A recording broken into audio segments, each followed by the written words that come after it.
Paco Rabanne est mort.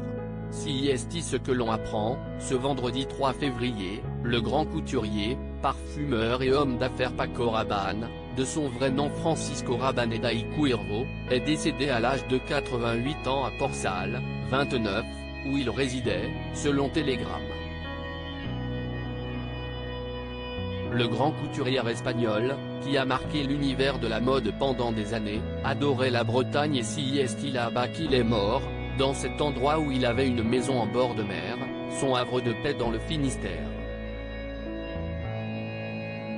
Il était le fils d'une première main de Balenciaga, et cet artiste d'origine basque, s'était réfugié dans le Finistère en février 1939, avec sa famille. Depuis, il n'a jamais cessé d'aimer ce lieu si cher à son cœur. Paco Rabanne était connu de tous pour son sens de la formule mais aussi bien sûr son excentricité. Même lorsque son originalité ne s'exerçait pas sur les podiums, il faisait parler de lui en confiant avoir vu Dieu ou encore des extraterrestres.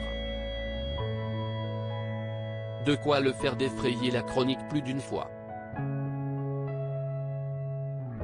En 1999, il avait notamment prédit la chute de la station Mir. Les détracteurs n'ont pas manqué de pointer le bout de leur nez suite à cela.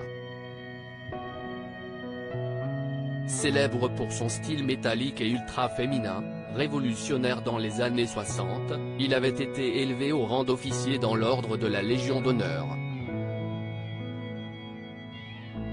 À la tête d'un empire du parfum dont le dernier, avec notamment le célèbre Lady Million et One Million, Paco Rabanne, il avait aussi marqué les esprits en créant le fameux sac 69, relancé en 2011.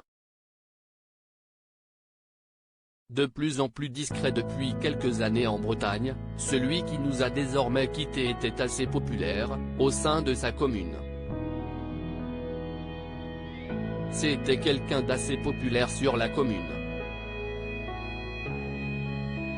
Il avait la simplicité des hommes qui savent d'où ils viennent, réagit Marguerite Lamour, maire de Ploudalmézeau-Port-Salle, comme rapporté par nos confrères.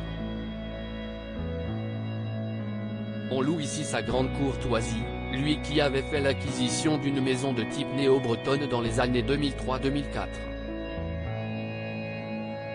Ces dernières années, on apprend que celui qui aimait fréquenter la maison de la presse ou les restaurants de la côte s'était fait discret. Le monde de la mode et ses nombreux amis ne devraient pas manquer de réagir à cette triste nouvelle.